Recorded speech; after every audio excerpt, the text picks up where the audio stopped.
तो दोस्तों हम चर्चा कर रहे थे अंडरलाइन की। तो हमेशा आप पूछिए कि अंडरलाइन क्यों जरूरी है। अब आप में से कुछ लोग कह सकते हैं कि साहब ये अंडरलाइन तो बहुत सिंपल सा कंसेप्ट है, पता है हमें, आप हमें क्यों बता रहे इतना। तो कारण दोस्तों ये है, कारण ये है, आप मुझे ये बताओ, यदि यही आइसबर्ग उल्टा हो जाए तो इज इट सस्टेनेबल? यदि ऊपर बर्फ की बड़ी चट्टान हो, नीचे बर्फ छोटा सा हो, तो क्या ये आइसबर्ग संभव है? समुद्र में बर्फ की चट्टान क्या इस प्रकार रह सकती है? आप मुझे बताओ, बताइए आप मुझे। नहीं रह सकती, ये चट्टान डूब जाएगी।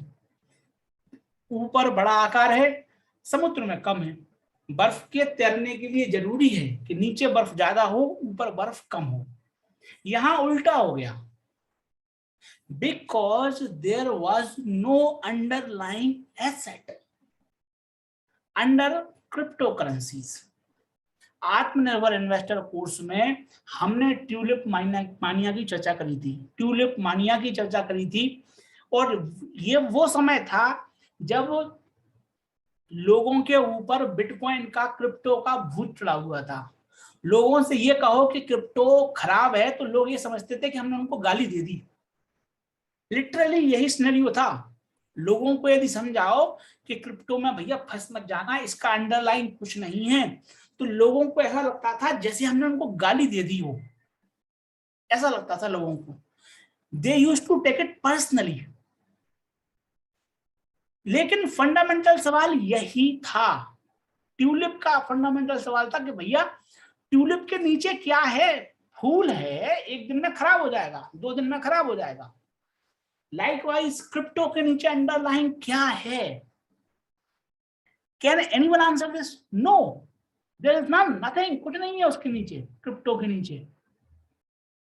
रुपया आप लेते हो तो रुपया के में लिखा रहता है, रघुराम राजन के साइन होंगे, अभी शक्तिकांता दास साहब के साइन होंगे, आरबीआई, कुल मिलाकर आरबीआई गवर्नर के साइन होंगे। मैं धारक को 50 रुपए अदा करने का वचन देता हूं।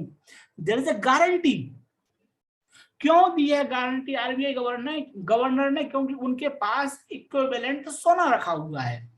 करेंसी को प्रिंट करने के पहले वो सोना रखते हैं अपने पास। एग्जाम्पल दे रहे हैं हम आपको, there is something under it.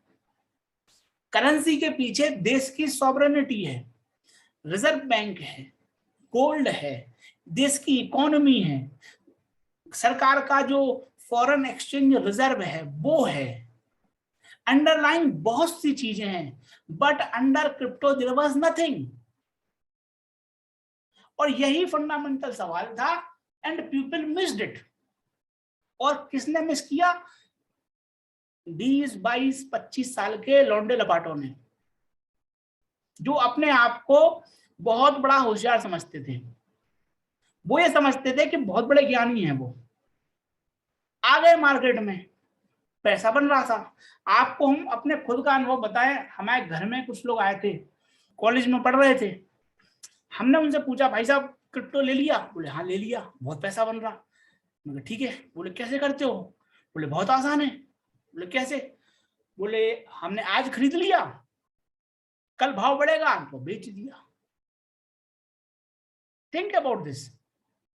उस व्यक्ति के लिए इन्वेस्टमेंट का मतलब ये है, आज खरीद लिया, कल भाव बढ़ा तो बेच दिया।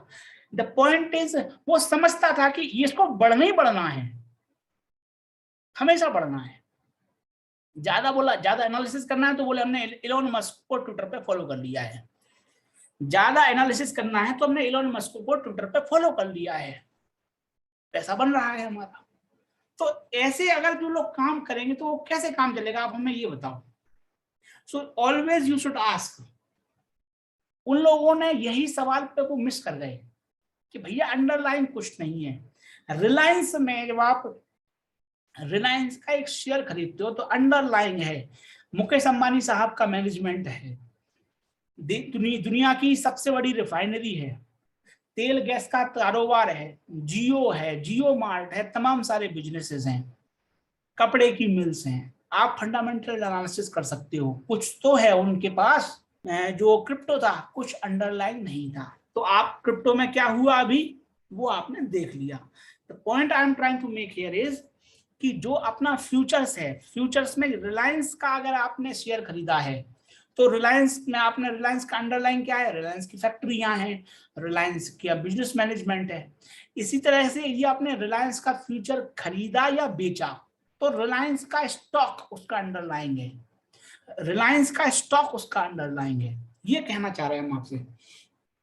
अब दोस्तों अंडरलाइन तो आप हमेशा पूछिएगा, हमेशा पूछिए, आप चाहे दुकान खरीदते हो या मकान खरीदते हो, आप हमेशा अंडरलाइन का एनालिसिस करते हो। शेयर मार्केट में भी किया कीजिए हमेशा, क्योंकि हमने यही बात बोली थी कि tulip mania was not the first and crypto mania will not be the last. Tulip mania के पहले भी लोगों के ऊपर भूत चढ़ा था और क्रिप्टो मानिया के बाद भी लोगों के ऊपर भूत चढ़ेगा।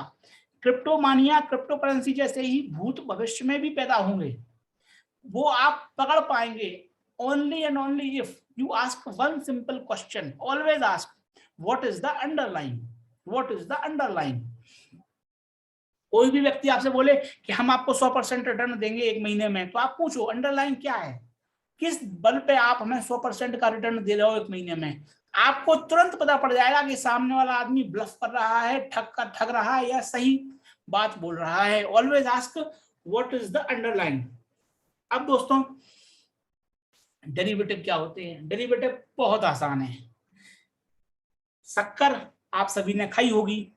शक्कर बनती कैसे है? शक्कर बनती है गन्ने के रस से। तो शक्कर क्या हुई? Sugar is derived from sugar cane. Sugar cane से शुगर डिराइव होती है, तो शुगर डेरिवेटिव है किसकी? शुगर केन की, गन्ने की रस की, गन्ने की डिराइव है, ये डेरिवेटिव है। डेरिवेटिव मतलब कहां से आया है, ये कहां से आया है? जैसे ब्रेड है, ब्रेड किसका डेरिवेटिव है? गेहूं का डेरिवेटिव है। आप घर में रोटी खाते हो, किसका डेरिवेटिव है? वो गेहूं का डेरिवेटिव है। आप कुछ भी खाइए, उसको किसी ना किसी रॉ मटेरियल से आ रही है ना, तो वो उसी का डेरिवेटिव है। तो ये जो डेरिवेटिव का कंसेप्ट बोलते हैं कि साहब futures and options are derivative. क्यों बोलते हैं ऐसा? क्योंकि गेहूं का आपने फॉरवर्ड कॉन्ट्रैक्ट बनाया था, तो जो फॉरवर्ड कॉन्ट्रैक्ट का जो दाम है वो डिपेंडेंट है गेहूं के मंडी के दाम पर। तो इसीलिए हमने क्या बोला था, गेहूं का जो फॉरवर्ड कॉन्ट्रैक्ट था वो गेहूं का डेरिवेटिव था। ये जो डेरिवेटिव सर, यहाँ पे हम बेसिकली आपको नाम बता रहे हैं, ये नाम क्या होता है, कुछ आप टेंशन मत लो। डेरिवेटिव क्या होता है? डेरिवेटिव कुछ नहीं है, नाम है बस। ये बड़े बड़े लोग डेरिवेटिव बोलते हैं, तो आपको डेरिवेटिव का मतलब आना चाहिए, इतनी बात है बस। डेरिवेटिव से आपको घबराना नहीं है कि कोई बहुत बड़ा चीज है जो आपको नहीं आती। आपको आती है, आपको पता है। ये गन्ने के जूस से शक्कर बनती है, तो गन्ने का जूस बेसिक है, रॉ मटेरियल है, डेरिवेटिव है शक्कर का। तो जिस प्रकार से फॉरवर्ड कॉन्ट्रैक्ट गेहूं का डेरिवेटिव है, उसी तरीके से जो कमोडिटी एक्सचेंज पे तमाम कमोडिटी के जो फ्यूचर्स हैं वो डेरिवेटिव हैं।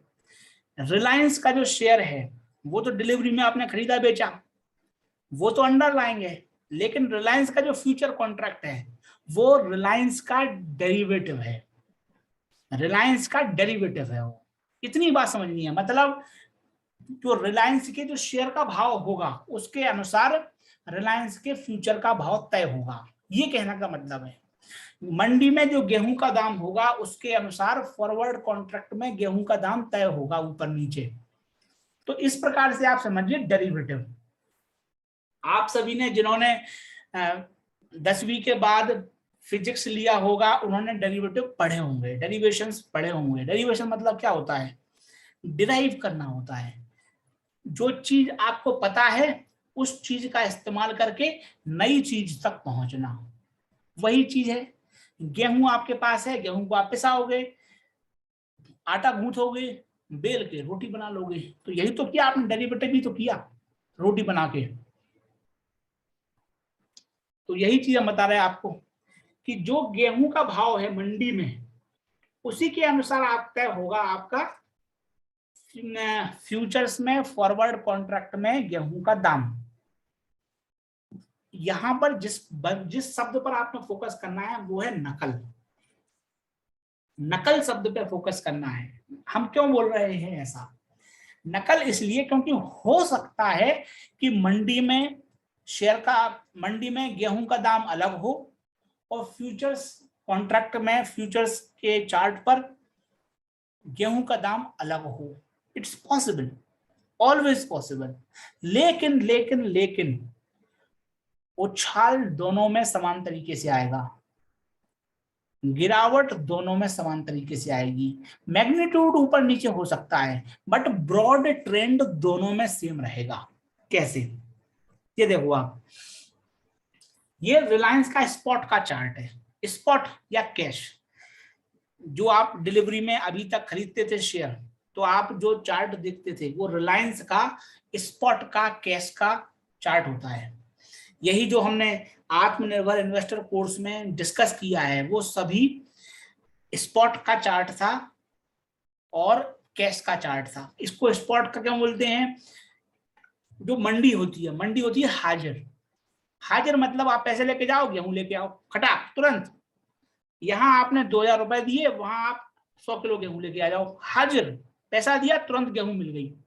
सेम यहाँ पर पैसा दिया, तुरंत रिलायंस का जो आपने 200 यूनिट खरीदी, आपके पास 2 दिन बाद आ जाएंगी। दो दिन बाद डिलीवरी मिलेगी आपको, 2 दिन बाद डिलीवरी मिलेगी, बट ट्रांजैक्शन तो उसी दिन हो गया ना। तो ये स्पॉट है, वहीं सब कुछ हो रहा है, हाजिर। इसी को बोलते हैं कैश, कैश का चार्ट। कैश मतलब आप पैसा पूरा दे रहे हैं ना, आप फ्रंट दे रहे हैं, इसलिए बोलते हैं वो। कभी कभी आपने टीवी पे, यूट्यूब पे, टेलीग्राम, इंस्टाग्राम पे देखा हुआ कैश के लेवल्स क्या हैं, स्पॉट का भाव क्या है। उसका मतलब यही होता है कि जो डिलीवरी में आप चार्ट देखते थे, डिलीवरी का जो भाव है वही भाव है, वही भाव डिलीवरी में जो शेयर का भाव है वही स्पॉट का भाव है, वही कैश का भाव है, वही कैश का लेवल है। अब देखो आप यहाँ पे ध्यान दीजिए, यहाँ पे ये रिलायंस जून फ्यूचर का चार्ट है, रिलायंस जून फ्यूचर का चार्ट है। अब थोड़ा आप ध्यान दीजिए, थोड़ा ध्यान दीजिए। यहाँ पर रिलायंस के स्पॉट चार्ट में, कैश के चार्ट में उछाल आया तो रिलायंस के फ्यूचर में उछाल आया। रिलायंस के स्पॉट में गिरावट आई तो रिलायंस के फ्यूचर के चार्ट में गिरावट आई। फिर उछाल आया फ्यूचर्स में तो फिर उछाल आया स्पॉट में। होगा उल्टा, स्पॉट के अनुसार ये नकल करेगा, भाव अलग अलग हो सकते हैं। जैसे यहाँ पे आप जो करंट भाव होगा वो अलग होगा, यहाँ पर करंट भाव अलग होगा, वो अलग अलग हो सकते हैं। बट पॉइंट क्या है? पॉइंट यह है कि यहाँ पे देखो आप 2668 भाव है, ठीक है, और यहाँ पे 2666 भाव है। तो जो भाव है, जो वैल्यू है वो अलग अलग हो सकती है, बट उतार चढ़ाव सेम होते हैं, उतार चढ़ाव सेम होते हैं। मुद्दे की बात है यह है। तो इसीलिए जो आपके टीवी पे आप जो सुनते होंगे वो एक्सपर्ट बोलते हैं कि साहब हम तो सारे कैश के लेवल्स बताते हैं, या बोलते हैं हम तो फ्यूचर्स के लेवल बताते हैं। तो ये ध्यान दिया करो आप इस बात पे कि भैया वो फ्यूचर्स के लेवल बता रहे हैं या कैश के लेवल बता रहे हैं। कैश के लेवल पे अगर आप डिलीवरी में उठाओगे तो इसी लेवल पे उठाओ, 2668 के भाव उठाओगे आप। इस पॉइंट जिस समय हमने स्नैपशॉट लिए थे उस समय यदि आप खरीदते हो तो आप 2668 में खरीदोगे डिलीवरी में शेयर, और उसी समय, उसी पॉइंट पे, उसी समय यदि आप फ्यूचर्स खरीदोगे जून का फ्यूचर, तो उसी समय भाव था 2668। 2 रुपए सस्ता मिल गया ये आपको फ्यूचर। देखो आप, फ्यूचर आपको 2 रुपए सस्ता मिल गया, ये 2 रुपए महंगा है, फ्यूचर सस्ता है। तो कहने का मतलब क्या है? रिलायंस के 3 फ्यूचर होंगे, जून, जुलाई, अगस्त। उसके ऊपर चर्चा करेंगे आगे के सेशन में। बट पॉइंट क्या समझाना चाह रहे हैं हम आपको कि यदि रिलायंस के एक समय पर रिलायंस के यदि एक समय पर तीन फ्यूचर कॉन्ट्रैक्ट ओपन है तो तीनों के चार्ट नकल करेंगे इसी की, स्पॉट के चार्ट की, क्योंकि स्पॉट के चार्ट की ये डेरिवेटिव है, स्पॉट चार्ट का ये डेरिवेशन है। स्पॉट का देखो डेरिवेशन मतलब क्या? देखो उछाल आया तो उछाल आया, गिरावट आई तो गिरावट आई, जैसा यहां होगा उसी का नकल होगा यहां पर, जैसा यहां होगा उसी का नकल होगा यहां पर। ये ध्यान रखिए आप इससे आपको पता पड़ेगा कि कैसे काम करते हैं। तो पॉइंट ये फिर क्या होता है, आपको जब ट्रेडिंग का डिसीजन लेना है तो आप दोनों में से कोई भी एक देख सकते हो। बेटर होगा हमारा व्यक्तिगत जो नजरिया होता है, हम डिसीजन लेते हैं मेनली स्पॉट का चार्ट देखकर, स्पॉट का कैश का चार्ट देखकर, क्योंकि कैश के चार्ट पे हमें बड़ा व्यू दिख जाता है और पैटर्न के बारे में, ट्रेंड के बारे में ज्यादा बेहतर जानकारी मिल जाती है। अपन आगे चल के डिस्कस करेंगे ये चीज। अभी हम आपको बता रहे कि फ्यूचर के चार्ट में जो भी व्यू आएगा वो वास्तव में नकल करेगा स्पॉट के चार्ट की। आपके सामने हमने उदाहरण दे दिया। इसीलिए ये जून फ्यूचर जो है उसका अंडरलाइंग रिलायंस का स्पॉट का चार्ट है। ये रिलायंस का शेयर है जो आप डिलीवरी में खरीदते हो। ये रिलायंस के फ्यूचर का चार्ट है जो आप फ्यूचर कॉन्ट्रैक्ट के जरिए खरीदोगे, जो आपका पोजीशन में आएगा। तो ये सिर्फ अभी डेरिवेटिव है, दोनों के चार्ट अलग अलग होते हैं। जो फ्यूचर का चार्ट है वो डिराइव होता है स्पॉट के चार्ट से। इतनी बात समझने वाली है जो आप समझ लीजिए अभी। अब दोस्तों बात आती है कि फ्यूचर कॉन्ट्रैक्ट जो होते हैं वो स्टैंडर्ड्स और नियमों का पालन करते हैं। तो ये सवाल उस दिन पूछा गया था हमसे कि भाई साहब क्या एक निश्चित क्वांटिटी में ही खरीद सकते हैं? तो यस, आप एक निश्चित क्वांटिटी में ही खरीद सकते हो। गेहूं आप थोक की मंडी में खरीदने जा रहे हो तो आप वहां से थोड़ी 1-1 किलो में या ग्राम में खरीदोगे, वहां तो आप 100 किलोग्राम में ही खरीदोगे। 100 किलोग्राम मतलब 1 क्विंटल। तो वहां पर गेहूं का एक लॉट 1 क्विंटल हुआ। यदि आप घरों में गए हो, घरों के लिए गेहूं खरीदना है तो आप क्विंटल में खरीदोगे। देशों को खरीदना है तो वो टन में खरीदेंगे, 1000 किलो में खरीदेंगे। तो उनके लिए लॉट साइज 1 टन का होगा। तो मैं यहाँ क्या कहना चाह रहा हूं कि अभी तक जो अपन बात कर रहे थे कि रमेश सुरेश के बीच में 1 क्विंटल गेहूं की बातचीत चल रही है, 1 क्विंटल गेहूं के लिए फॉरवर्ड कॉन्ट्रैक्ट बन रहा है या फ्यूचर कॉन्ट्रैक्ट बन रहा है। तो इसेंशियली मैं क्या कह रहा था कि एक लॉट की बात चल रही है। अगर वो 10 क्विंटल की बात करते तो 10 लॉट, 5 क्विंटल की तो 5 लॉट, 100 क्विंटल की तो 100 लॉट। क्योंकि एक लॉट मतलब 1 क्विंटल और एक क्विंटल मतलब 100 किलो गेहूं। सिंपल कैलकुलेशन है। तो लॉट फिक्स रहते हैं क्योंकि थोक के बाजार में फुटकर का माल नहीं मिलता। आप थोक की मंडी में जाके आप थोड़ी किलोग्राम में या 100 ग्राम में या 5 किलो में लोगे। 5 किलो चाहिए तो आप सुपरमार्केट में जाके गेहूं लोगे, दुकान में जाके आप गेहूं लोगे। आपको क्विंटल में लेना है तभी तो आप घर से 5 किलोमीटर दूर जाके मंडी में जाओगे। और जब आप मंडी में जाओगे तो आपको भाव भी सस्ता मिलेगा क्योंकि आप बड़ी क्वांटिटी ले रहे हो। तो इसलिए बड़ी क्वांटिटी जो है मिलती है वहां पर। तो वहां पे जो भी ट्रेड होगा वो लॉट्स में होगा, वह किलोग्राम में या ग्राम के भाव में नहीं होगा। मन माफिक नहीं है, फिक्स है वो। 1 क्विंटल लोगे या 10 क्विंटल लोगे या 100 क्विंटल लोगे, आधा क्विंटल में नहीं देंगे हम, किलोग्राम में नहीं देंगे। आप में से जो लोग थोक की मंडी में गए होंगे उनको पता होगा ये चीज, उनको पता होगा। सब्जी मंडी में, थोक की सब्जी मंडी में गए होगे तो आपको पता होगा वो 5 किलोग्राम या 2.5 किलोग्राम से कम देते ही नहीं है। आगे निकल लो, आगे बढ़ो। क्यों? क्योंकि उनको पता है कि फालतू की चिक चिक नहीं करना, छोटे दाम में उनको करना नहीं है। दूसरा क्या है, क्वांटिटी घटाएंगे तो उनकी जो इकोनॉमिक्स है वो बिगड़ जाती है। मतलब उनका जो भाव है वो बड़ी क्वांटिटी का भाव है, छोटी क्वांटिटी में वो भाव नहीं दे पाएंगे, वो सेम भाव। छोटी क्वांटिटी में आपको चाहिए तो बाहर जाके, मंडी के बाहर जाके लेके आओ आप। सबको पता होगा ये चीज। तो वही चीज होती है शेयर मार्केट में भी, लॉट फिक्स रहता है। तो इसी तरीके से क्या है, स्टैंडर्ड्स होते हैं कि लॉट फिक्स हो गया, क्वालिटी भी फिक्स है। जैसे गेहूं की क्वालिटी फिक्स होती है, सेम रिलायंस के केस में फिक्स है ना कि रिलायंस का जो फ्यूचर है वो रिलायंस के स्पॉट से ड्राइव्ड है, जो कि रिलायंस का डिलीवरी वाला चार्ट है। तो क्वालिटी फिक्स है। गेहूं में भी क्वालिटी फिक्स रहती है। किस गेहूं की बात चल रही है? चावल की भी क्वालिटी फिक्स रहती है। ऐसा नहीं कि कोई भी क्वालिटी है। पेमेंट किस करेंसी में होना है वो करेंसी फिक्स रहती है। तो ये सब स्टैंडर्ड्स, नियमों का पालन होता है फ्यूचर कॉन्ट्रैक्ट में। अब देखिए, आप सेबी की नजर में हैं फ्यूचर्स में।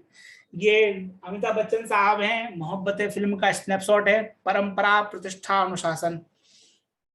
सेम बात कहता है सेबी, सेम बात करता है एनएससी।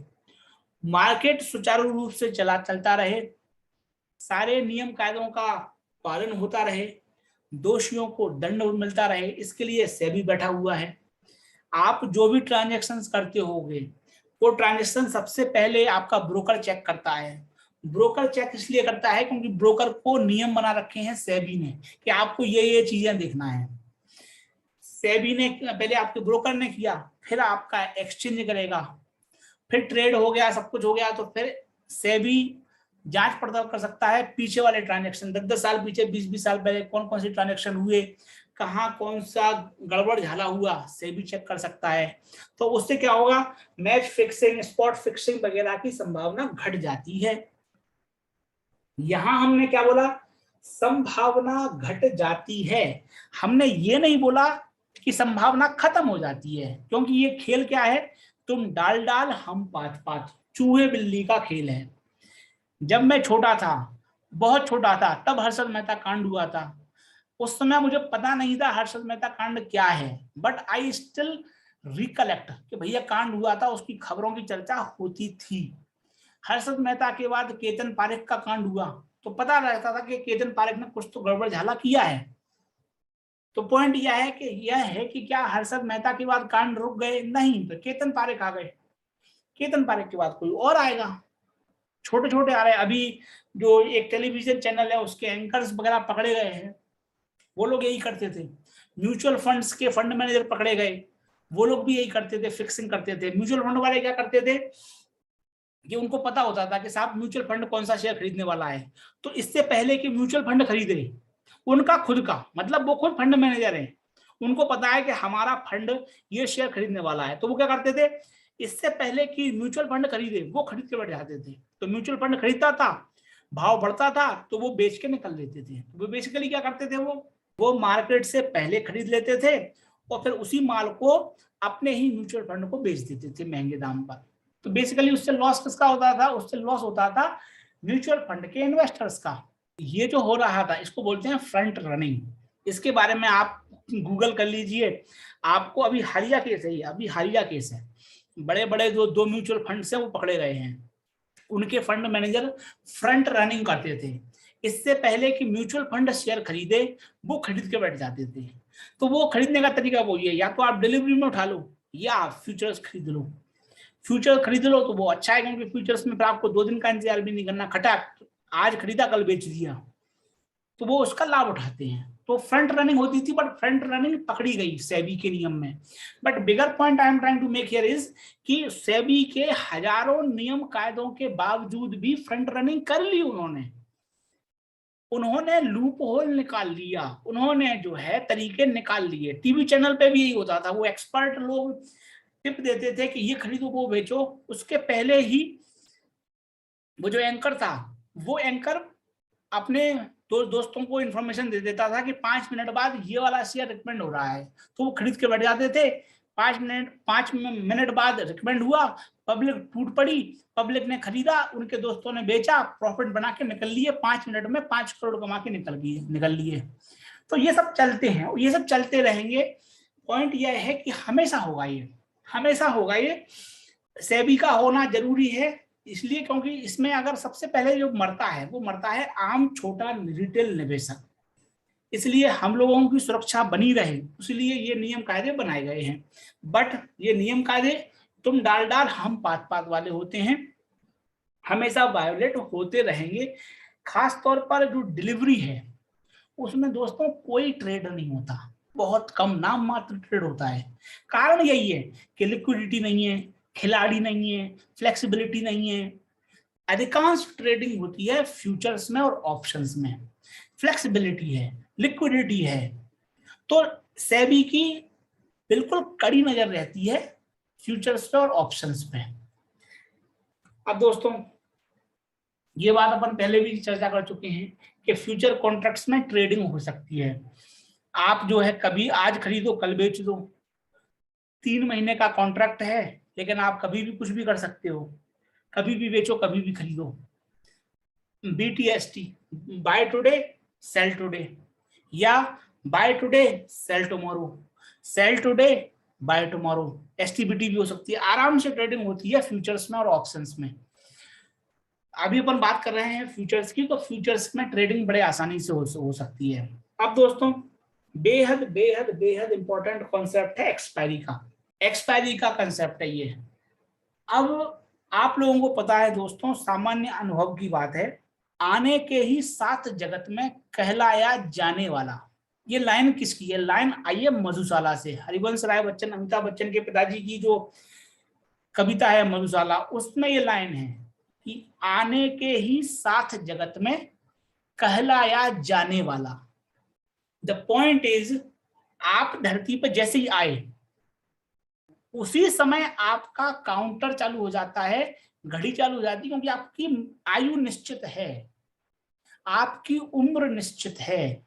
जिस प्रकार इंसान की, जानवर की, पेड़ की आयु निश्चित होती है, उसी तरीके से एक फ्यूचर कॉन्ट्रैक्ट की आयु निश्चित होती है 3 महीने। ये 3 महीने चेंज हो सकते हैं, अभी 3 महीने हो सकता है, भविष्य में 4 हो जाए, हो सकता है 6 महीने हो जाए। आप कमोडिटी एक्सचेंज में जाओ, एमसीएक्स में या आईईएक्स में जाओ, तो वहां पे हो सकता है अलग ड्यूरेशन हो, ड्यूरेशन अलग अलग हो सकती है, 2 आदमियों की उम्र अलग अलग हो सकती है। But the point here is कि उम्र दोनों की है, उम्र दोनों की है। ऐसा नहीं है अमर होके कोई नहीं आया। पॉइंट यह है, जिस तरह से कोई आदमी अमर होके नहीं आया, उसी तरीके से कोई फ्यूचर कॉन्ट्रैक्ट अमर होके नहीं आया। आपका जो रिलायंस है उसका फ्यूचर है, उसकी आयु 3 महीने है। पॉइंट हम क्या बोल रहे हैं कि निफ्टी ऐसे है, निफ्टी में होती है वीकली एक्सपायरी, तो वहां पर वीकली जो है टाइम सीरीज होती है, एक वीक ही एक कॉन्ट्रैक्ट की एज होती है। जून का जो कॉन्ट्रैक्ट है वो 3 महीने जिंदा रहेगा, जुलाई का 3 महीने जिंदा रहेगा, अगस्त का 3 महीने जिंदा रहेगा। जैसे ही 3 महीने पूरे हुए, डॉट, एक्सपायर, डेट, खत्म, खेल खत्म। हुआ क्या? जैसे ही मई का, जैसे ही मई का कॉन्ट्रैक्ट खत्म हुआ, वैसे ही अगस्त का चालू हो जाएगा।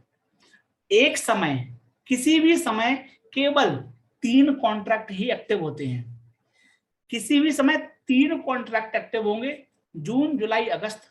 इस समय चूंकि अपन जून में खड़े हैं, तो जून का एक्टिव है, जुलाई का एक्टिव है और अगस्त का एक्टिव है। मई का जैसे ही खत्म हुआ, जुलाई का चालू हो गया। अभी 30 जून को जून का खत्म होगा, जैसे ही जून का खत्म होगा वैसे ही अगस्त के बाद सितंबर का पैदा हो जाएगा, फिर वो 3 महीने जिंदा रहेगा। जून का भी कब खुला होगा? 3 महीने पहले खुला होगा। जुलाई का भी 3 महीने पहले, 2 महीने पहले खुला होगा। अगस्त का भी 1 महीने पहले खुला है, इसको 1 महीना पूरा होने को है। अगस्त को 1 महीना पूरे होने को है, जुलाई को 2 महीने पूरे को होने को है, और जून को 3 महीने पूरा होने को है। कहने का मतलब क्या है कि जून का जो कॉन्ट्रैक्ट है वो केवल 30 जून तक ही एक्टिव रहेगा, 30 जून तक ही उसकी ट्रेडिंग होगी, 30 जून तक ही वो ओपन रहेगा, 30 जून को वो खत्म हो जाएगा, उसका एग्जिस्टेंस खत्म हो जाएगा। इसी तरह से जुलाई महीने का जो लास्ट गुरुवार होता है, लास्ट वर्किंग गुरुवार नहीं होगा तो बुधवार हो जाएगा। अलग अलग नियम है एक्सपायरी के। कुल मिला के हमें नहीं पढ़ना पछड़े में कि एक्सपायरी कैसे डिटरमाइन होती है, वो एनएससी का काम है। हमें डेट मिल जाती है, कहाँ देखनी है अपन सिस्टम में बता देंगे आपको। हमें सिर्फ इतना पता है कि हर कॉन्ट्रैक्ट की एक एक्सपायरी डेट रहती है। नया सितंबर का कॉन्ट्रैक्ट तभी ओपन होगा जब जून का खत्म हो जाएगा। हर कॉन्ट्रैक्ट की आयु निश्चित है। तो जैसे आज आप जून में खड़े हो, आपका 3 महीने का व्यू है, तो आप चाहे तो अगस्त का ले लो, यदि आपका 2 महीने का व्यू है तो आप जुलाई का ले लो, यदि आपका उसी महीने का व्यू है तो आप जून का ले लो, आपकी मर्जी है। अपन चर्चा करेंगे कि कैसे सिलेक्शन करें भविष्य में। बट पॉइंट क्या है यहाँ पर कि आपके पास 3 विकल्प रहेंगे, 3 फ्यूचर कॉन्ट्रैक्ट रहेंगे हमेशा। किसी भी समय ऐसा नहीं होगा कि एक फ्यूचर कॉन्ट्रैक्ट की आयु 3 महीने से अधिक हो गई। ये 3 महीने की समय सीमा सेबी ने, एनएससी ने मिलकर तय की हुई है। जब चेंज होगी तो आपको, हमें सबको पता पड़ेगा। आज के दिन, आज के समय 3 महीने हैं, भविष्य में जो 4 महीने हो जाएगी या 2 महीने हो जाएगी तो हमें बताएंगे, हम उसका पालन करेंगे। सिर्फ वो डेट है, वो डेट चेंज होगी, आयु चेंज होगी, बट प्रोसेस तो वही रहेगी, जो एक्टिविटीज हैं वो भी वही होंगी, उनमें कोई परिवर्तन नहीं आएगा, उनमें कोई परिवर्तन नहीं आएगा। अभी सिर्फ आप इतना याद रखिए कि आपके पास एक फ्यूचर कॉन्ट्रैक्ट जिस दिन पैदा होगा तो 3 महीने बाद खत्म हो जाएगा। 3 महीने तक जिंदा रहेगा तो 3 महीने तक उसका चार्ट चलेगा, 3 महीने तक उसकी ट्रेडिंग होगी, खरीद बेच सकते हो, 3 महीने के बाद खत्म। फिर अगले, जैसे ही वो खत्म हुआ, आगे एक नया खुल जाएगा, फिर वो 3 महीने जिएगा। क्योंकि 3 महीने की ड्यूरेशन है, इसलिए किसी भी समय आपके सामने 3 कॉन्ट्रैक्ट रहेंगे जिंदा। इस समय जून, जुलाई, अगस्त के 3 कॉन्ट्रैक्ट जिंदा हैं। जून का जो कॉन्ट्रैक्ट है वो 30 तारीख को एक्सपायर होगा। जैसे ही एक्सपायर होगा, अगली बार जब ट्रेडिंग होगी तो जून में ट्रेडिंग नहीं होगी, आपका नया कॉन्ट्रैक्ट आ जाएगा सितंबर का। जून, जुलाई, अगस्त, सितंबर के फिर 3 कॉन्ट्रैक्ट रहेंगे और फिर आप उन्हीं 3 कॉन्ट्रैक्ट में ट्रेडिंग कर पाओगे।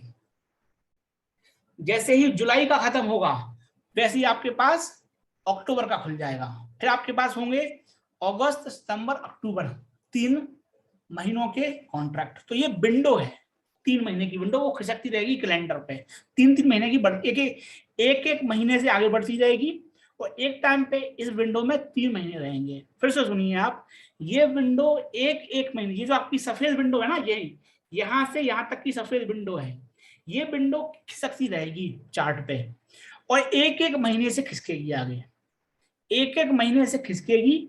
एक बार में इसमें 3 महीने ओपन रहेंगे।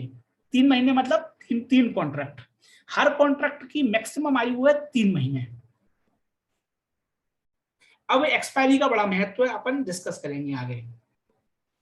अभी सिर्फ आप इतना ध्यान रखिए कि एक्सपायरी होगी, एक्सपायरी के दिन खेल खत्म होना है। जिस प्रकार से आपने और हमने चर्चा करी थी सुरेश और रमेश के केस में, बंटी और बबली के केस में, 3 महीने बाद सुरेश को डिलीवरी देने,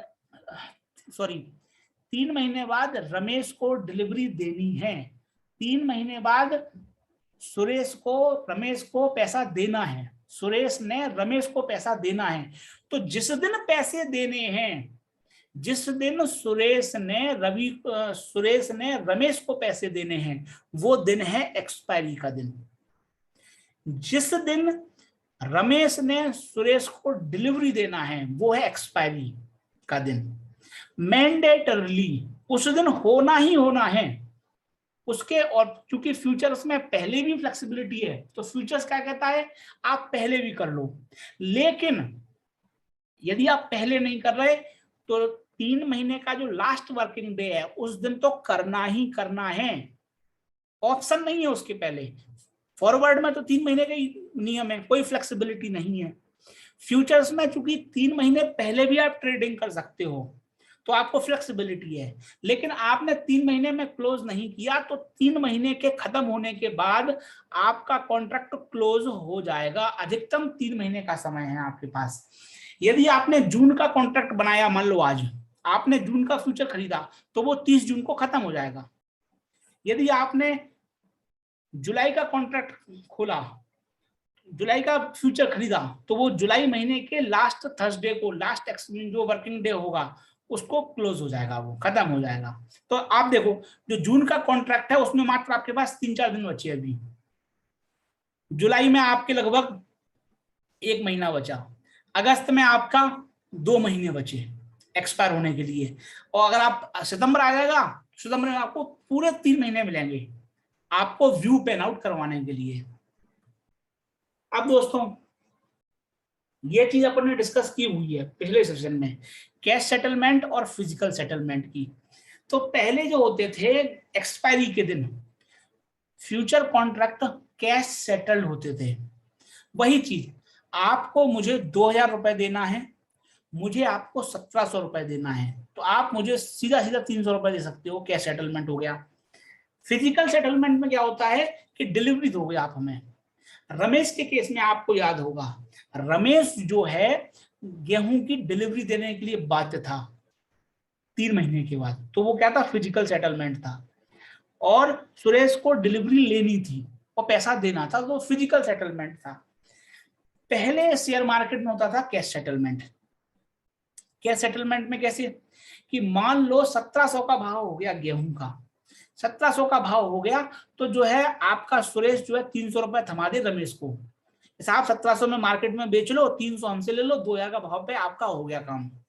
2500 का भाव हुआ तो 2500 के भाव में क्या होगा, रमेश 2500 के भाव में मार्केट में बेच देगा, 2000 रुपए अपने पास रखेगा, 500 जो नेट डिफरेंशियल है वो सुरेश को दे देगा।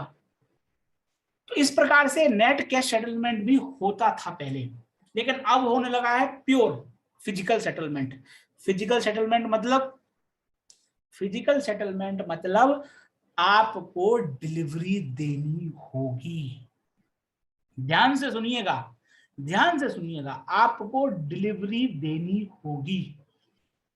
यदि आपका कॉन्ट्रैक्ट है फ्यूचर, मान लो आपने जून का फ्यूचर बनाया, 30 जून को आपने ये कहा कि हम जो है जून का फ्यूचर बेच रहे हैं, ठीक है, 30 जून को आपको डिलीवरी देनी होगी स्टॉक की। अपन इसकी चर्चा करेंगे जब अपन फिजिकल सेटलमेंट में आएंगे। कुल मिला के कहने का मतलब यह है कि फ्यूचर्स की जो सेटलमेंट होता है वो फिजिकल सेटलमेंट होता है। बहुत बहुत जरूरी कॉन्सेप्ट है, चर्चा करेंगे आगे चल के।